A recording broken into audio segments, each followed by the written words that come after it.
Bismillahirrahmanirrahim. Assalamualaikum warahmatullahi wabarakatuh. Pemirsa yang dirahmati Allah, marilah kita simak ceramah dari Ustadz Desat Latif dengan tema pajak itu harus untuk kepentingan rakyat. Sebelumnya marilah kita bersolawat terlebih dahulu.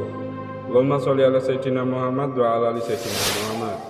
Selamat menyaksikan. Tuntas urusan, ya kan? Ini penting. Kenapa? Ini pengelola pajak Indonesia. Disinilah sumber pendapatannya Indonesia. Kalau moralnya rusak, rusaklah Indonesia. Kalau moralnya baik, jayalah Indonesia. Maka penting berhadapan langsung. Dan luar biasa, setelah diganti tanggal, alhamdulillah. Saya mestinya pulang tadi malam, tapi saya ikhlas, tinggal lagi sehari. Siang ini selesai dari sini, baru balik ke Makassar. Dan saya diminta menyampaikan dua hal, ilmu dunia, ilmu akhirat. Luar biasa. Sepanjang saya jadi penceramah sejak 2006, barusan ada kantor yang meminta menggabungkan dua ilmu saya, sarjana agama dan sarjana komunikasi. Saya minta itu, saya tunjukkan ilmu komunikasi saya. Minta itu papan, saya jelaskan. Saya minta itu papan. Nah, ibu bapak, saudara-saudara sekalian ya, sambil menunggu itu. Yang pertama dulu, saya sampaikan bahwa seorang guru memiliki dua orang santri. Ya Pak Eka, ada orang guru, ustadz, punya dua santri. Jadi diajarkan di pesantren. Setelah ilmunya gurunya ditransfer, semua ilmu gurunya sudah dia transfer, maka gurunya berkata, "Nak, kau hiduplah dengan ilmu yang saya sudah berikan kepadamu." Sama ilmunya, sama dia punya pengetahuan. Turunlah dua santri ini. Satu jadi pedagang, yang satu jadi tukang kebun. Yang tukang kebun, dia tanam ubi. Dengan ilmu yang diberikan oleh gurunya, alhamdulillah dia bisa panen dengan baik. Tapi hebatnya Bu, ketika dia panen, dia ingat gurunya. Ini murid yang pandai. Wah, saya bisa pandai seperti ini karena ilmu dari guruku. Maka diambillah hasil panennya yang paling baik. Catat, yang paling baik. Lalu dia pikul naik ke gurunya. Pikul sendiri. Assalamualaikum guru. Waalaikumsalam warahmatullahi wabarakatuh. Kau nak, kenapa kau nak? Begini guru. Waktu pulang dari pesantren, saya jadi petani ini, ubi. Ada ubi saya bawakan Pak Guru. Ini hasil saya, mudah-mudahan berkah. Kata guru, bagus memang sifatmu kau nak. Bawa masuk ke ibumu. Dipikul, dibawalah itu ke istrinya, guru. Cerita-cerita, lalu muridnya berkata, "Guru, saya mau pamit dulu." Kata gurunya, "Tunggu dulu nak, kau duduk sebentar." Masuklah guru ke istrinya. "Bu, apa dikasih itu anak kita?" Dia bawakan ke ubi, bagusnya lagi. Dia pikul lagi, kasihan. Dia bilang istrinya, "Tidak ada Pak." Masa dia pulang tidak ada oleh-oleh buat dia? Kau carikan. Tidak ada Pak. Kau cari dulu. Oh ada, kecuali itu kambing kemarin dia bawa Pak Camat. Ada kambing. Kata gurunya, sudah kasih aja itu kambing. Saya kolesterol. Saya tidak butuhkan kambing. Oke, kasihlah kambing. Pulang bawa kambing. Pergi tadi bawa apa deh? Bawa apa? Ubi. Pulang bawa kambing. Masya Allah. Di perjalanan, gembira kan bawa kambing? Ketemu temannya. Cepuk. Kalau bawa kasar. Cekali, bos kalau di sini. Bro, dari mana kok? Dari rumahnya guru. Kenapa ada kambing kau bawa? Masya Allah, itulah guru kita. Tidak henti-hentinya berbuat baik sama muridnya. Saya cuma bawakan ubi, dia kasih saya kambing. Wah, jalan kalkulatornya ini pedagang. Namanya pedagang, itu untungnya kan untung rugi yang ada di otaknya. Ini aja bawa ubi, dikasih kambing. Wow, tersugesti. Dia pulang ke rukonya, dia isi mobil open cup-nya sembako. Gula, beras, tepung, minyak, telur. Dia bawa. Dengan harapan dia bisa dapat lebih dari kambing. Assalamualaikum guru. Waalaikumsalam. Kau nak, mana kabarmu? Saya setelah keluar dari pondok guru, saya jadi pedagang. Alhamdulillah dagangan saya lancar. Ini ada saya bawakan buat guru. Bawa masuk ke ibumu nak. Bawa ke ibunya. Cerita-cerita guru, saya mau pamit dulu. Kau duduk dulu nak, kau duduk dulu. Masuklah ke gurunya, ke ibunya. Dalam hatinya, dapat sudah saya ini, dapat sudah. Ibu, apa dikasih anak kita itu? Dia bawakan kamu. Dia bilang, tidak ada. Masa tidak ada? Kambing tidak ada lagi. Kecuali tua ubi yang dibawa temannya kemarin. Ya sudahlah, kalau begitu kasih dia ubi daripada dia pulang kosong. Pergi tadi bawa satu mobil lagi sembakonya. Pulang bawa ubinya lagi temannya. Begitulah orang kerja di kantor ini. Sama gajimu bos, sama pangkat golonganmu, sama kantormu, sama gedungmu, sama jam kerjamu. Demi Allah, di akhirat kelak ada yang nanti mempersembahkan kambing, tapi tidak sedikit yang mendapat ubi. Itulah pentingnya ikhlas. Saudaraku, percaya, Bapak bekerja kalau ngejar karir, siap-siap kalian stres. Bapak kalau bekerja cari muka, siap-siap kecewa. Diminta sama Pak Eka kerja 10. 8 yang baik, 2 yang salah. Yang 8 kita lupakan, biasanya yang 2 dipersoalkan. Dongok memang kamu. Sudah disekolahkan S2 yang begini kau tidak tahu. Apa aja kau tahu. Pada 8 yang baik kita kerja, 2 yang kita lupa, 2 yang salah. Itu yang 2 dipersoalkan. Kalau Anda cari muka sama manusia, capek. Selain cari muka capek, apalagi? Terbatas, Pak. Berapa jangka waktunya Pak Eka berkuasa di sini? Hah? Mutasi, non-job. Wabillahi taufiq wal hidayah. Wassalam. Iya toh? Ganti lagi dirjen kita, cari muka lagi, capek. Maka di akhirat kelak, ya Allah, mana pahalaku 30 tahun pegawai dirjen pajak? Mana pahalaku? Allah katakan, pahalamu, kamu kan dulu kerja cari gaji. Tiap bulan kau sudah dapat gaji. Kamu dulu bekerja cari muka, ya sudah dapat kau mukanya bosmu. Kamu dulu bekerja cari kelakuan baik, ya kau dianggap baik. Maka kau tidak dapat pahala. Karena apa? Kau tidak bekerja lillahi ta'ala. Semata-mata karena Allah. Pentingnya orang bekerja lillahi ta'ala semata-mata karena Allah. Itulah sebabnya setiap Anda sholat bagi seorang Islam, dia akan membaca doa dalam iftitah. Inna sholati wa nusuki wa mahyaya wa mamati lillahi rabbil alamin. Sesungguhnya solatku, ibadahku, hidupku, dan matiku, saya serahkan segalanya kepada Allah. Gajiku, waktuku, keringatku, tenagaku, semua saya serahkan kepada Allah. Mau Pak Dirjenku, mau Pak Menteriku, mau kepala kantorku, senang atau tidak, bukan urusan saya. Urusanku bagaimana mencari ridha Allah. Dan percaya saudara, kalau Anda mencari ridha Allah, semua aturan pasti kau taati. Karena sumber dari semua kebenaran datangnya dari Allah Subhanahu wa Ta'ala. Maka benar Pak Eka katakan, agama apapun agamamu, pasti kalau agamamu bagus, tidak akan mungkin kau bekerja sontoloyo. Mana ada agama mengajarkan malas? Mana ada agama mengajarkan korupsi? Mana ada agama mengajarkan mabuk? Mana ada agama mengajarkan tidak jujur? Mana agama mengajarkan pembohong? Tidak ada. Semua apapun agamamu, bahkan ateis sekalipun, dia menjunjung tinggi namanya budaya kerja yang baik. Maka heran saya kalau jenggotnya panjang, sholatnya bagus, jilbabnya besar, tapi kasar menghadapi konsumen. Tidak masuk di akal kita. Ngaji kalau Ramadan, puasa Senin Kamis, tapi berhadapi orang kasarnya minta ampun. Dia salah tidak berarti kau punya hak untuk memakinya. Dia menyalahgunakan pajak tidak berhak kamu memaki-maki dia. Rasulullah manusia paling mulia. Menghadapi manusia kafir sekalipun, beliau tetap menunjukkan akhlakul karimah, akhlak yang mulia. Maka heran, biasa saya datang ke kantor pajak, bingung Pak Eka. Saya mau bayar pajak, saya menyerahkan duit, wah dipersulit. Rasa-rasanya baru ketemu kita ini seolah-olah mereka melihat kita ini orang salah. Tidakkah orang yang bekerja dengan baik melayani mereka lillahi ta'ala? Dia salah atau benar, layani dengan baik. Karena ketika Anda melayani dengan baik, maka Anda mendapat apresiasi dari kantor, Anda mendapat apresiasi dari si pembayar pajak, dan yang paling penting, Anda mendapat ridha dari Allah Subhanahu wa Ta'ala. Dan kalau Allah sudah ridha kepada kita, kecil bos dunia. Kecil dunia. Kalau Allah sudah senang kepada Anda, kecil, naik pangkat, kecil. Bagaimana caranya Allah? Tiba-tiba atasan kita meninggal, naik. Kecil buat Allah. Apalagi, tiba-tiba Allah berkehendak, dikabulkan doanya ini, dikasih pindah lebih naik tinggi jabatannya. Ini bawa naik lagi. Maka jangan kau berdoa jelek atasanmu, doakan dia naik jabatannya, kau yang ganti. Begitu caranya. Ya Allah, mudah-mudahan ditangkap KPK. Jelek itu doamu. Maka kalau kau doa begitu, maka malaikat juga berkata, ya Allah, kabulkan doanya seperti apa yang dia minta. Jadi kalau Anda mintakan orang celaka, malaikat berkata, kasih juga seperti apa yang dia minta.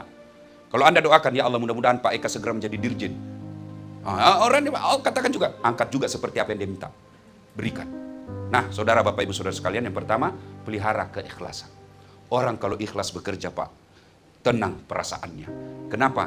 Karena dia menganggap saya berbuat baik, mengejar lillahi ta'ala. Yang kedua, Ibu bapak saudara-saudara sekalian, agama apapun kepercayaan Anda pasti percaya ada surga dan neraka. Anda tahu ya namanya neraka?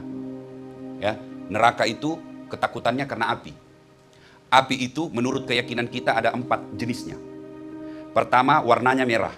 Dibakar dulu itu api, 1000 tahun menjadi warna merah. Warnanya para perokok. Mudah-mudahan tidak ada pegawai dirjen pajak merokok. Meskipun salah satu pendapatan pajak terbesar rokok. Kita doakan mudah-mudahan rokok ini berhenti di Indonesia. Ya, ada yang bilang rokok bagus, yang perokok di sini. Ada yang bilang rokok bagus. Kalau bapak bilang rokok bagus, besok pagi ajak anakmu suruh merokok bareng-bareng. Oh sini nak, merokok kita habisi 1 bungkus. Jangan ketawa, saya serius ini pak. Kalau bapak ada yang bilang rokok baik aja, ya suruh anakmu yang masih SMP merokok kau 1 bungkus sama dia. Pasti tidak akan, dia kata, pasti jangan kau merokok ah. Kalau merokok kau saya kasih makan kau sama bungkusnya. Karena dia tahu rokok merusak.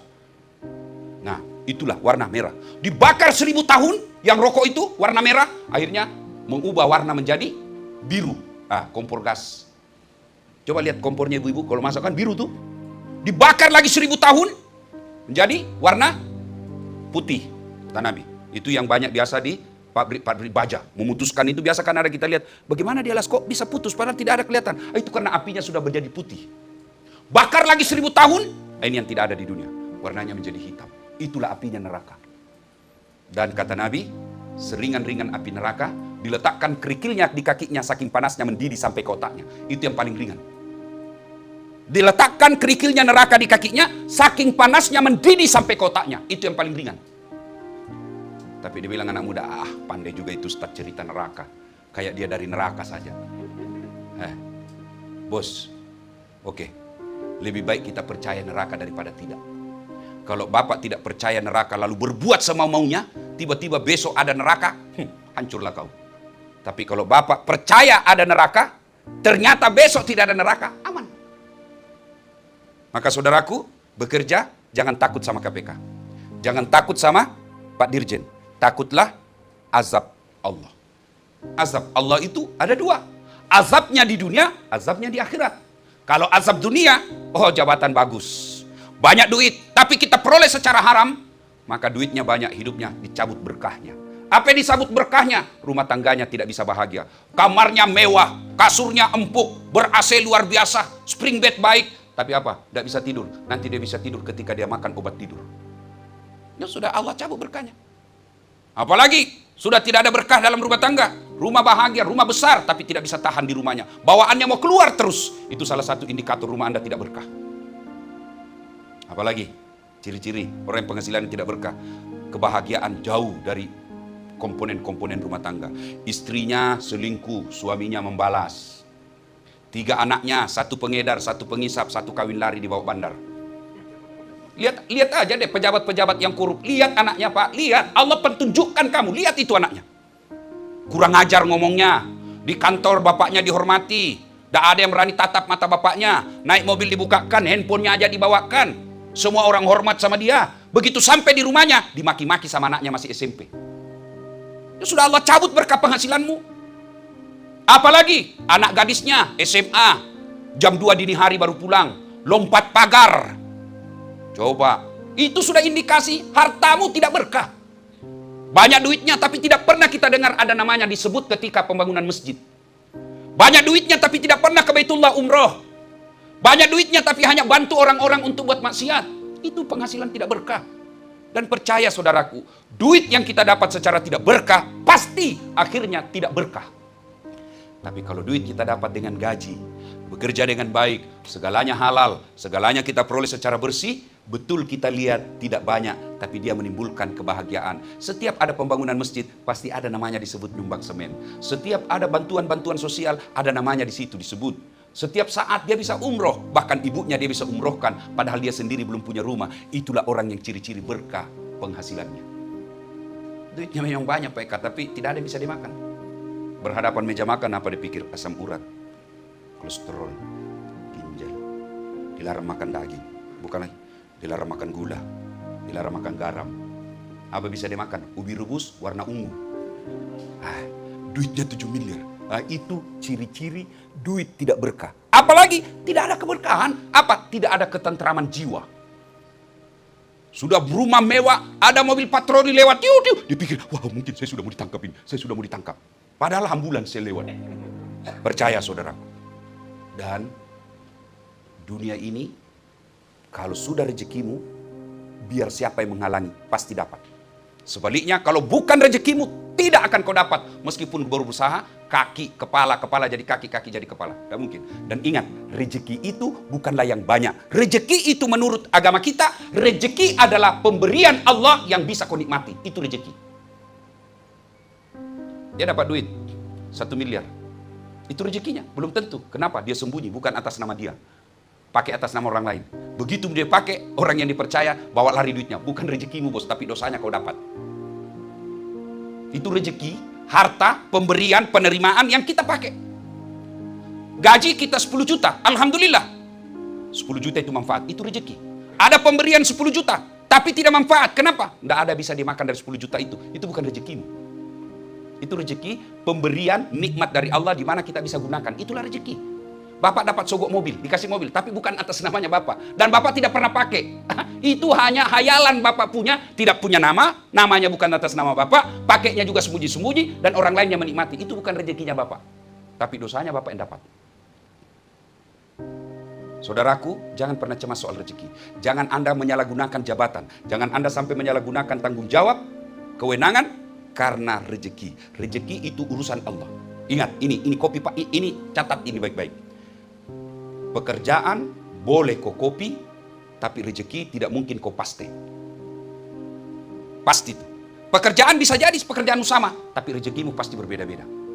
Dan jangan pernah saudaraku menggadaikan agamamu, mengkeburukkan akhlakmu, menelantarkan kehidupan abadimu yang di akhirat hanya gara-gara rezeki. Rezeki itu Allah sudah tahu, sudah jamin. Ada 3 rahasia Allah di dunia, tidak boleh dicampuri. Apa itu? 1, ajal. Oh, percaya betul kita ini Pak, ajal. Yang kedua, jodoh. Kalau bukan jodoh, enggak nikah kamu. Pacaran 3 tahun. Putus, baru 1 bulan, nikah, ditangkap security. Itu jodoh. Jelek betul suaminya. Istrinya cantik. Ya jodohnya bos. Yang ketiga, rezeki. Dan rezeki ini Allah jamin dalam Quran. Setiap hambaku yang bergerak, aku telah jamin rezekinya. Bergerak. Artinya bekerja. Pasti Allah jamin rezekimu. Syaratnya bergerak. Gerak itu pakai akal, pakai tangan, dengan catatan wa ahallallahu bai'a wa harramar riba, yang halal engkau kerjakan. Nah, mau tahu bahwa rezeki Allah sudah jamin kita di kantor ini? Saya tanya, ada enggak di sini yang mati kelaparan? Ada? Tidak mungkin toh. Maka Allah sudah jamin rezekimu. Tapi kira-kira ada juga yang mati karena narkoba, teman kita. Tapi di komplek kita ada enggak mati kelaparan? Tidak ada. Tapi yang mati kelaparan tidak ada. Yang mati narkoba mungkin ada. Mati tawuran mungkin ada. Berarti kau tidak usah cemas soal isi perutmu, karena Allah sudah jamin itu. Jangankan manusia, baik kan? Cicak aja. Bapak Ibu tahu cicak? Cicak. Orang di Makassar bilang cicak, orang di sini bilang cicak. Tahu? Apa dia makan itu cicak Pak? Hah? Nyamuk. Masuk akal enggak? Enggak masuk di akal toh. Satu terbang, nyamuk, cicak di dinding. Di mana ketemu? Nanda ada terminalnya. Iya toh, tapi Allah jamin. Ada lagu kita waktu kecil, cicak-cicak di dinding, diam-diam merayap, datang seekor nyamuk. Nyamuk yang datang. Lagu tidak bilang cicak lompat ke nyamuk. Wah, patah-patah kasihan. Allah sudah jamin. Itu cicak aja dijamin, padahal dia tidak sarjana. Kalian sarjana, cerdas, lengkap kaki tangannya, punya sertifikat kiri kanan. Masa Allah tidak jamin rezekimu? Yang membuat kita kadang-kala menghalalkan segala cara, karena Allah kasih kau rezeki, tapi kau gaya hidupmu lebih dari yang Allah kasih. Maksudnya apa? Mohon maaf. Kalau saya tidak salah, kantor pajak ini paling tinggi gajinya PNS. Iya toh? Nah, mohon maaf Pak Eka, di sini yang paling rendah gaji berapa? Ada sampai 10 juta? 8 jutaan. Baru masuk bos. 8 juta. Berarti sekitar 15 juta standar. Bapak tahu enggak, saya ini dokter. 2 dokter saya. Berdarah-darah otak saya mengajar. Menguji skripsi bertengkar kita sama yang menguji anak mahasiswa. Anak bimbingan kita kan reputasi. Malu kita kalau dia tidak lulus. Bertengkar kita sesama dosen. Saling bantah teori. Berapa honornya bos? 1 kali ujian skripsi 150.000 potong pajak. Maka saya tuntut kalian semua nanti kalau pajak itu kau tidak kelola dengan baik. Anda dikasih tanggung jawab oleh negara. Dikasih gaji yang tinggi. Fasilitas, kantormu nyaman, luar biasa, bermartabat. Coba kalau kau pasang itu ID cardmu, Dirjen Pajak, orang tidak berani macam-macam sama kamu. Itu nikmat sosial, tapi ingat tanggung jawabnya ketika kau salah mengelola ke pajak. Seluruh pembayar pajak Indonesia cari kau nanti pada masyarakat. Begitu konsep agama. Saya cari itu nanti, saya selalu dipotong gajiku. Sudah 4 bulan baru dibayar, dipotong sedikit pula. Tapi saya bersyukur, cukup. Lalu kenapa kita miskin? Gajimu 4 juta, gaya hidupmu 7 juta. Pasti kau miskin. Maka kau cari bagaimana siksa. Wah ini anu Pak, pidana ini Pak. Berat ini Pak masalah. Tidak usah cemas Pak, bisa diatur. Kayus, ada kasus pajak dulu tau. Pegawai pajak, besarnya rumahnya, mobilnya mewah. Pasti kau berkolusi, pasti sekongkol. Dan bahayanya, disuruh pikul kau nanti itu. Di dunia, kata Pak Eka tadi bisa kau lolos. Tapi di akhirat, jangan kau pikir ada orang dalam bisa urus kamu. Nggak bakal bos. Dan itu di akhirat nanti, semua hasil pendapatan yang Bapak peroleh secara ilegal, disuruh pikul Pak. Buka itu kitab Durratun Nasihin. Buka itu kitab Tanbihul Ghafilin, peringatan bagi mereka yang lupa. Itu ketika kita wafat dan hari kiamat, dibangkitkan kita di satu tempat namanya Padang Mahsyar, dan di situ kita dikumpul dari Adam sampai kiamat dengan wajah yang berbeda-beda. Dan pada saat itu, untuk menunggu ngantrian kita diadili. Pernah vaksin? Sudah vaksin? Sudah? Ngantri toh? Ngantri. Padahal kita ngantrinya di gedung. Ada permen, ada kue, ada kadangkala musik dihibur kita. Ber-AC. Ini ngantrimu nanti bos. Padahal baru satu dirjen, satu kantor. Barangkali kita ngantri 200 orang. Capek kita menunggu giliran. Pasti giliran habis vaksin. Ngantri lagi minggu depan. Di Padang Mahsyar, ngantrimu bukan 200 orang. Dari Adam sampai kiamat. Vaksin beberapa loket yang nusuk kita. Jadi cepat. Di Padang Mahsyar satu loket karena hanya Allah satu. Antrilah kau dari Sabang sampai Merauke, dari Adam sampai kiamat. Berapa triliun manusia suruh ngantri menunggu giliranmu. Dan pada saat menunggu giliran untuk diadili, diperiksa, disuruh pikul barang-barang yang pernah Bapak ambil di kantor. Oh, lewat anak buah security. Oh, pantas silam meja. Ternyata Bapak yang ambil, saya yang dipecat. Saya ketawa Pak, yang pernah ngambil barang-barang kantor kasih kembali besok. Saya serius, jangan ketawa, saya serius ini Pak. Yang pernah ngambil kertas ketika anakmu nulis skripsi, kasih kembali itu kertas. Hati-hati Pak, ini bukan persoalan gampang ini. Dan kalau taubat Bapak menyalahgunakan pajak, menyalahgunakan jabatan, dosa kepada negara, oh na'udzubillah min zalik, berlindung kepada Allah dari keburukan ini. Kenapa? Susah taubatnya. Kalau Bapak dosa sama saya, gampang nanti carinya, cari dasar. Satu aja Bapak cari. Tapi kalau dosa kepada pembayar pajak Indonesia, Bapak nanti disuruh cari seluruh rakyat Indonesia yang bayar pajak. Bapak dosa kepada Allah, wala tayasu min rauhillah kata. Jangan kau putus asa. Semua dosamu kau ampuni kecuali kau mengaku Tuhan, saya tidak ampuni kau. Kalau dosa tidak salat, Allah ampuni selama kau bertobat. Kau dosa pernah berzina, Allah ampuni kamu. Kau pernah tidak bayar puasa, Allah ampuni kamu. Tapi kalau dosa kepada sesama manusia, apalagi duit pajak kau salah gunakan, oh kau tidak diampuni Allah selama kau belum minta maaf sama pembayar pajakmu. Itu menurut aturan agama. Ngeri, hati-hati. Ada yang pernah ngambil barang-barang, kasih kembali. Yang sudah pensiun, ngambil motor kantor, kasih kembali, disuruh pikul bos. Itu bagaimana kalau meja masih bisa dipikul kalau yang begini Pak Eka. Tapi kalau korupsi 200 miliar, enggak usah 200 miliar, 2 miliar disuruh pikul. Dia bilang mahasiswaku, kalau 2 miliar uang dolar Singapura itu cuma digantongi. Saya jangan kau bayangkan dolar Singapura. Kalau uang koin nak kasih kau Tuhan. Apa pikul mah 200 juta uang koin. Lewat orang Bapak, rumahnya mewah ternyata pencuri ngana. Hati-hati. Ya. Ketiga, orang masuk surga atau neraka itu bukan karena tidak ada dosa. Atau kebanyakan Pak, tidak.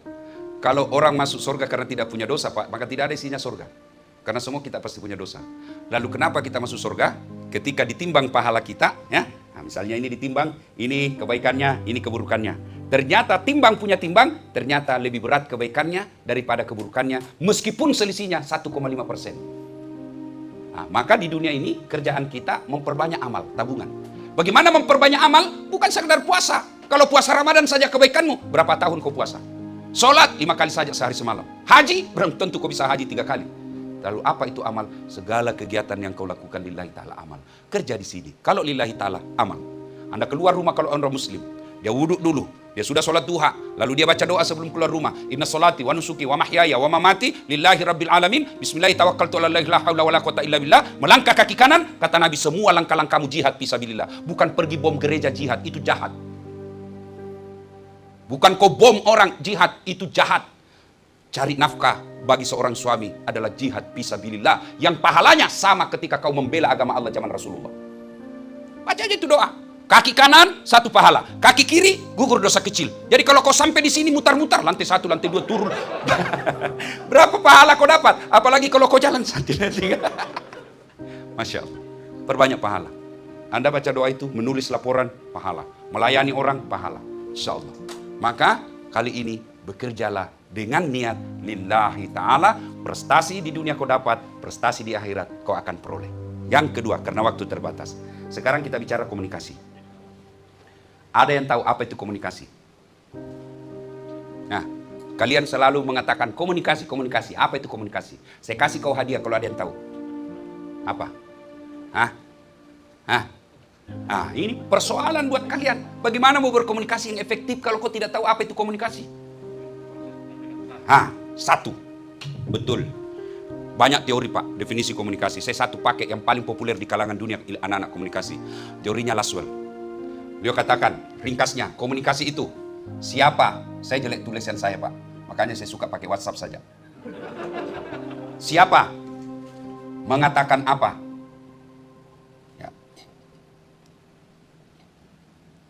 Ya. Melalui apa?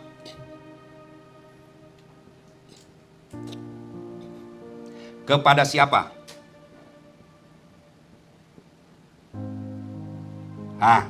Tujuan apa? Atau efek? Dari Sabang sampai Merauke, dari ujung dunia utara ke selatan, semua berbicara komunikasi. Ini aja Pak. Ini aja. Mau menulis S3, S2, S1, S-teler. Ini aja dibahas Pak. Siapa? Ini dalam ilmu komunikasi disebut komunikator. Bahasa sehari-harinya sumber. Pak Menteri, Ibu Menteri melakukan konferensi pers atas nama Menteri, maka sumbernya adalah Menteri. Kalau Ibu Sri Mulyani berbicara di sini, memberikan arahan, ya, non formal, berarti dia adalah pribadinya. Berarti sumber itu bisa kantor, bisa pribadi. Sekarang pribadi, saya bicara. Tapi ketika saya diundang atas nama Universitas Hasanuddin, saya sebagai dosen mewakili lembaga, sumbernya lembaga. Maka ada orang meneliti komunikasi, gaya komunikasinya Dasat, pribadinya. Ada orang meneliti lembaganya, sumbernya, kantornya. Efektivitas sosialisasi pajak kantor Dirjen Pajak Republik Indonesia terhadap kesadaran masyarakat membayar pajak. Berarti lembaganya yang diteliti. Ini, ya, komunikator. Karena waktu yang terbatas. Yang kedua, mengatakan apa? Ini disebut pesan. Apa yang Anda ingin pesan? Supaya orang sadar pajak. Pesan yang ingin Anda sampaikan. Kalau saya sekarang ini, apa pesan yang saya sampaikan? Kesadaran agar Anda bekerja dengan ikhlas. Itu yang saya mau sampaikan. Pesannya. Kemudian melalui apa? Ini disebut media. Atau biasa disebut channel. Media ini macam-macam. Ada media konvensional, ada modern. Ada media massa, ada media face to face, personal. Macam-macam. Kemudian kepada siapa? Ini pembayar pajak kalau di sini, sasaran. Atau penerima. Penerima siapa di sini? Yang apa istilahnya Pak? Kalau di sini pembayar pajak, wajib pajak, ya. Kalau wajib pajak, penerima di sini wajib pajaknya. Kemudian tujuannya apa? Pasti bisa disadari, pasti bisa ditebak. Apa tujuannya? Wajib pajak, saya sadar pajak dan dia bayar pajak. Apa ini? Bayar pajak, efek. Mari kita lihat. Ini komunikator. Untuk Anda semua, Bapak-Bapak, komunikatornya kantor Dirjen Pajak, maka Bapak harus pandai berkomunikasi. Untuk berkomunikasi itu 3 saja sasarannya. 3 yang Bapak harus lakukan, Anda capai ketika Bapak berkomunikasi. Saya ngomong di sini dari pagi sampai malam, sampai pagi lagi, 3 hal yang ingin saya ubah. Yang pertama apa? Disebut kognitif. Apa ini kognitif? Pengetahuan.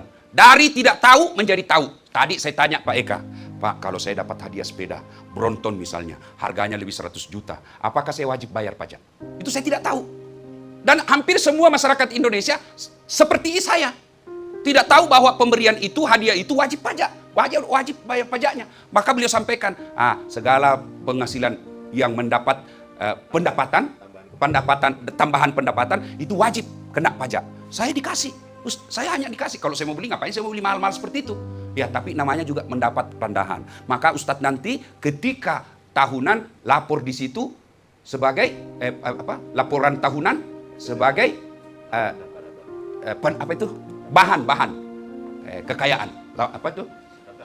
Daftar harta kekayaan. Sudah. Berarti saya sudah tahu. Pak Eka dalam sekejap sudah mampu mengubah pengetahuan saya dari tidak tahu menjadi tahu. Itu dulu. Banyak orang melanggar karena dia tidak tahu. Maka tugas kita beritahu dia. Untuk memberitahu dia supaya dia tahu harus ada kemampuan skill namanya komunikasi efektif. Efektifnya komunikasi itu caranya harus melalui persuasif.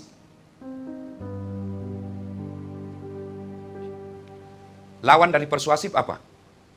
Kursif. Koersif. Ini bujuk.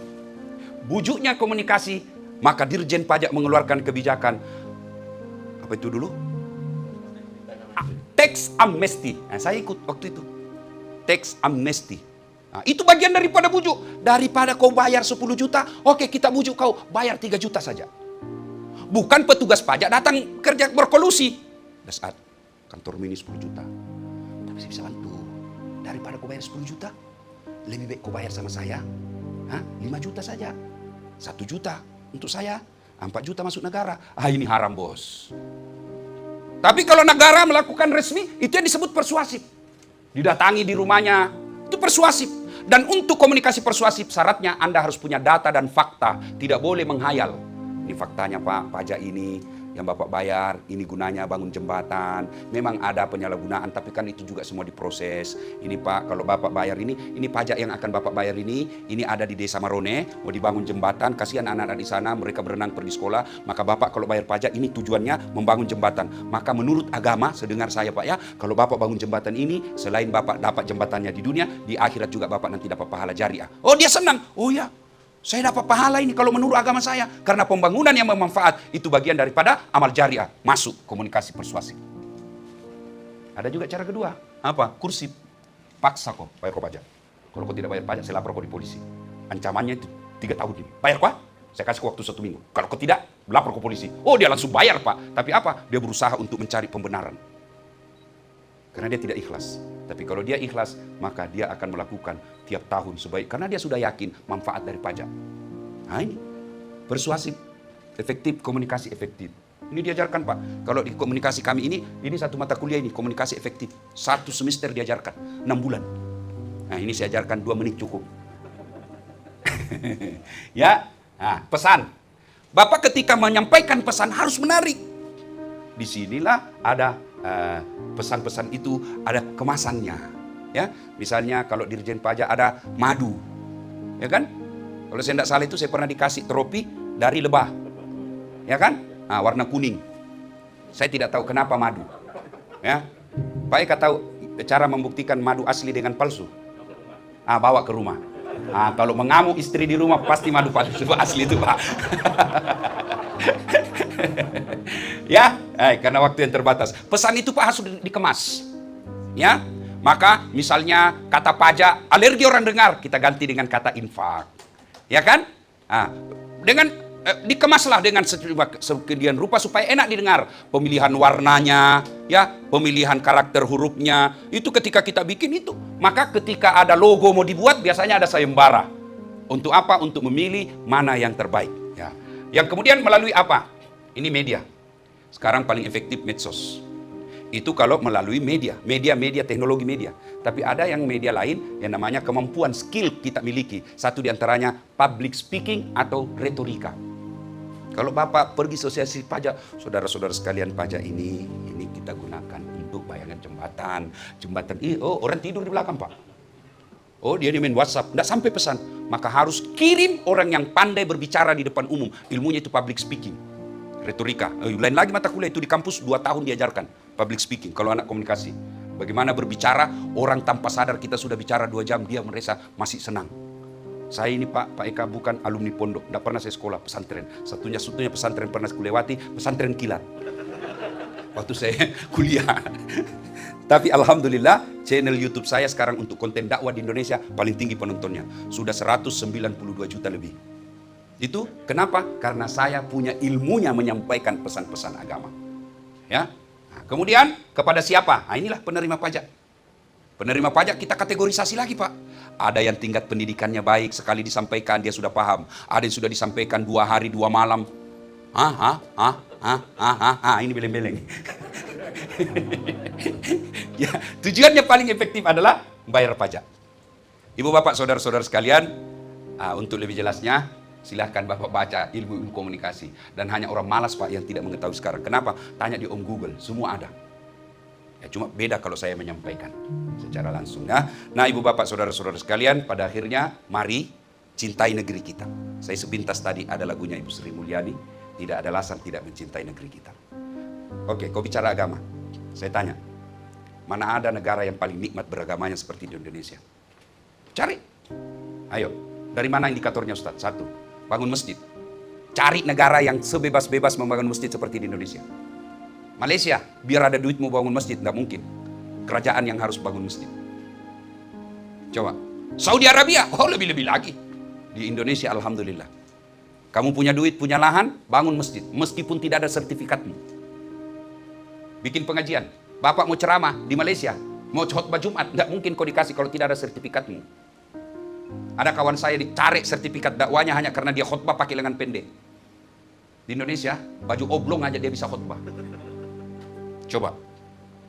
Ceramah aja, meskipun tidak jelas, artis khotbah, artis hijrah, yang tidak pernah belajar fikih, tidak pernah belajar dalil-dalil Quran, hadis, tiba-tiba menjadi penceramah dan menyalah-nyalahkan orang lain. Dan ada juga pengikutnya, dan Anda tidak ditangkap. Di Saudi, mau bikin pengajian, tidak bisa kalau kau tidak dapat sertifikat dan izin dari negara, kerajaan. Indonesia luar biasa. Itu dari segi beragama. Belum lagi haji. Bukan saja disuruh pergi, difasilitasi oleh negara. Difasilitasi oleh negara. Pergi haji. Ada. Bapak mau sholat, tidak pernah dilarang. Mau puasa, diliburkan. Lebaran, diliburkan. Luar biasa. Itu dari segi kebebasan beragama kita. Tapi lihat lagi kalau kita lihat kekayaan alam. Bapak Ibu yang pernah ke Timur Tengah. Negara dan yang selalu kota suci yang kita rindukan. Makkah, Madinah. Begitu Bapak mau landing, lihat padang pasir. Coklat. Gunungnya tidak ada hijau. Coklat. Batu. Indonesia. Cari gunung yang coklat. Kecuali yang dibikin dari coklat. Coba. Orang Amerika, Eropa, Australia, Asia datang ke Bali hanya mau lihat apa? Pantai. Cari di Indonesia kabupaten yang tidak ada pantainya. Mereka keluarkan duit sampai ratusan juta hanya mau pergi lihat pantai. Bapak pulang kampung keluar dari rumahmu lihat pantai. Gratis. Apalagi? Mereka datang mau lihat sawah yang bertumpuk-tumpuk, bertingkat-tingkat. Mereka keluarkan duit, bayar hotel. Jutaan tiap malam hanya bisa melihat keluar sawah. Bapak tidak perlu bayar hotel, tidak perlu beli tiket. Pulang kampung lihat, sawah menguning. Gratis. Apalagi negara kita, cantik-cantik ceweknya. Orang Arab memang cantik, tapi begitu sudah menikah langsung besar. Wah, cewek Indonesia kecil-kecil. Cuma susah di poligami.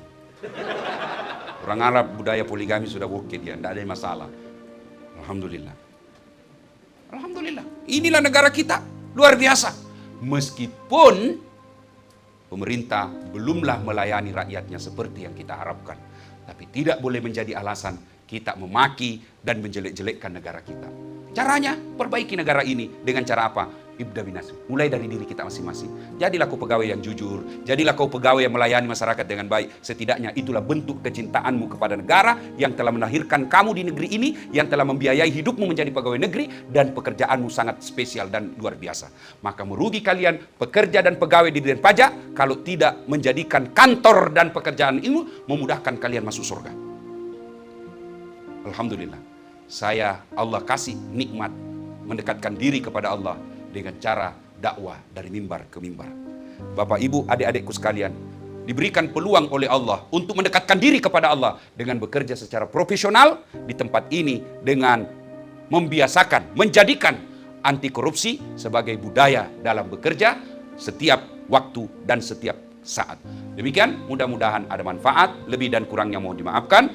Mari kita tutup dengan sama-sama membaca hamdalah. Lebih dan kurangnya mohon dimaafkan. Fastabiqul khairat. Assalamualaikum.